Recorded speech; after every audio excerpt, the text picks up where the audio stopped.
जवान लड़का होता है, बेटी होती हैं, धीरे से बड़े होते हुए बच्चे होते हैं, वो सब आपके रथ के रथी हैं। आप बड़े हैं, बुजुर्ग हैं, अपने घर का एक रथ चला रहे हैं और चलाते हुए रथ में आपके परिवार का एक एक सदस्य जुटा हुआ है। अब जुटे हुए हर सदस्य की लयबद्धता स्थापित करना घर के बड़े व्यक्ति का काम होता है। एक एक घोड़े को या तो पड़ोसी संभाल ले या आप खुद संभाल ले।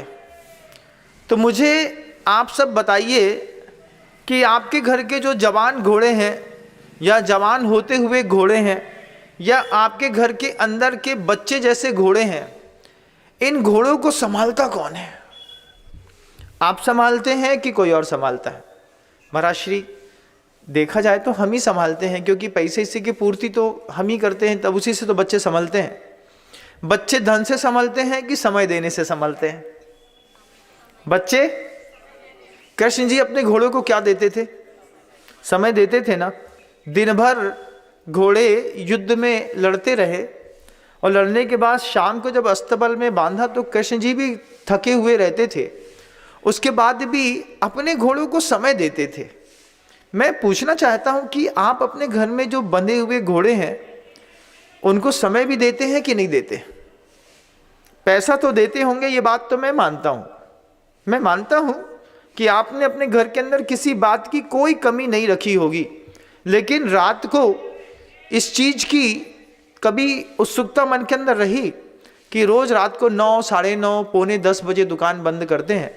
कोई ऐसा रूल बनाया होता कि जिस रूल में हम रात को 9 बजे दुकान बंद कर देंगे, 9 बजे दुकान बंद करने के बाद हमको 1 घंटा अपनी फैमिली के एक एक घोड़े को देना है। घोड़ा हो या घोड़ी, कोई भी हो, समय देते हैं कि नहीं? बस इतना पूछना चाहता हूं। उत्तर शायद ना पे आएगा, क्योंकि आपके पास समय ही नहीं बचा। समय, घड़ी का तेज मद्दा बंद हो सकता है, लेकिन काल की गति एक जैसी चलती है बंधुओं। रोज सुबह अपने टाइम पर सुबह होती है, शाम अपने टाइम पर होती है। वो जो आपके घर के अंदर की जो दीवार है, दीवार में घड़ी टंगी है, उसमें हो सकता है कि आपकी दीवार की घड़ी थोड़ी मद्दी चल रही हो। जब दुनिया की घड़ी में 8 बज रहे हो तो हो सकता है आपकी घड़ी में पौने 8 बज रहा हो। या फिर ऐसा भी हो सकता है कि वो दीवार घड़ी जब दुनिया की घड़ी में 8 बज रहे हो तो 8:25 बजा रही हो।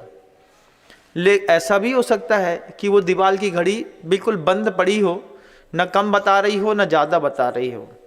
लेकिन काल की जो गति होती है वो एक समय पर एक रिदम पे चलती है। एक रिदम पे आपका पूरा जीवन चलता है, बच्चों का जीवन चलता है।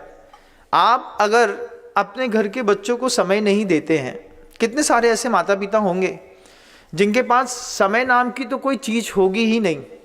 सुबह 8 बजे से लेकर के शाम को 9:30 बजे तक या तो उनको अपना व्यवसाय दिखता है, या उनको अपनी पर्सनल लाइफ दिखती है, या फिर वो किसी अन्य कामों में व्यस्त रहते हैं। लेकिन घर के जो घोड़े थे, एक फैमिली में एक आदमी मुखिया है और एक आदमी के मुखिया होने के बाद उसके आश्रित रहने वाले 7, 8, 6, 5 ऐसे लोग होते हैं। किसी भी समृद्ध परिवार में संख्या 14, 15 से लेकर के 20, 22, 24 तक हो सकती है। उस वक्त रथी की जवाबदारी और बढ़ जाती है कि हमको अपने घर के छोटे से छोटे घोड़े में और बड़े से बड़े घोड़े में एक बार समय तो देना पड़ेगा। हो सकता है आप समय देने के मामले में बिल्कुल फेल निकले, लेकिन शुरुआत करिएगा सुनने के बाद। कल मुझसे एक व्यक्ति ने बहुत अच्छी बात कही। कल शाम को आकर के वो सज्जन हमसे कहते हैं, महाराज जी आप रोज़ अपना टॉपिक क्यों बदल देते हैं?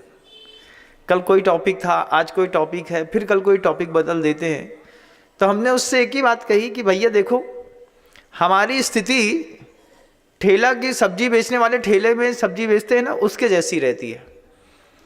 ठेले वाला जो सब्जी बेचने वाला जो होता है, ठेला चला करके मोहल्ले के अंदर घुसता है, तो घुसने पर उसके पास ठेले में सब प्रकार की सब्जियां रहती हैं, और सब प्रकार की सब्जी में कुछ ताज़ी सब्जी होती है, कुछ बासी सब्जी होती है, कुछ पुराने नींबू रहते हैं तो कुछ नई पालक धनिया रहती है, कुछ टमाटर नए रहते हैं, कुछ पुराने रहते हैं। ठेला वाला जब किसी मोहल्ले में घुसता है तो घुसते वक्त ठेले वाले को पता रहता है, देखिए आवाज आ रही है, कोइंसिडेंस, ठेले वाले को पता रहता है कि हमारे पास ये ताजी सब्जी है।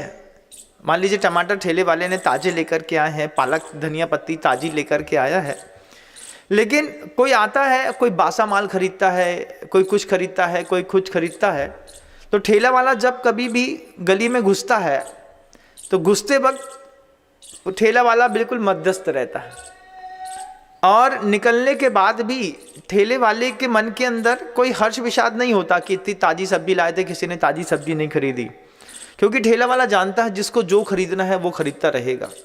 हमने सामने वाले को यही कहा कि भैया हमारी स्थिति सब्जी मंडी में ठेला लगा करके सब्जी बेचने वाले के जैसी है। हम गली में घुसते हैं अपनी सब्जी लेकर के, जिसको जो खरीदना है वो रोज़ खरीदता है।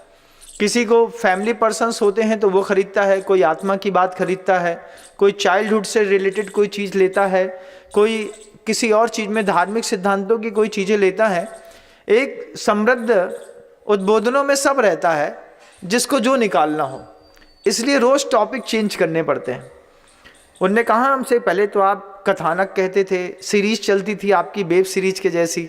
हमने कहा वो अपनी अपनी जगह में है, जब मैं इंटीरियर एरिया में जाऊंगा तब मैं फिर कथानक की स्टोरियाँ बहुत अच्छी शुरू करूंगा। अभी तो शहर के बीच में है। आप सब देखिएगा कि आप सभी लोग अपने घर के उन घोड़ों को, क्योंकि अगर लयबद्धता आपकी आपके घोड़े से टूट गई तो क्या आपके घर का रथ चल पाएगा? मैंने शुरुआत में कहा ना कि दुश्मन हो, घर हो या शरीर, अगर लयबद्धता टूट जाती है तो बिखरने में ज़्यादा समय नहीं लगता। आपकी आपके बच्चे से लयबद्धता कितनी है एक बार खुद देख लीजिएगा, फिर अंदर से वो एक सवाल खुद खड़ा करिएगा, कहीं ऐसा तो नहीं है कि ये लयबद्धता जो आज बहुत थोड़ी सी दिखाई देती है कि कम हो रही है, अलाइनमेंट बहुत थोड़ा सा मिस्टेक होता है, और थोड़ी सी मिस्टेक्स में धीरे धीरे धीरे करके जब हम लगातार उस मिस्टेक को लेकर के लंबा सफ़र तेज़ी से कर रहे होते हैं तो कब एक टायर फूट करके गिर जाएगा, बाहर हो जाएगा, इसका कोई किसी को एहसास तक नहीं होता। जय जिनेंद्र, अगर आपको मेरी वीडियो अच्छी लगती है तो प्लीज़ मेरे चैनल को सब्सक्राइब करिए, लाइक करिए, शेयर करिए। इसी तरह से अपना प्यार मुझे देते रहिए।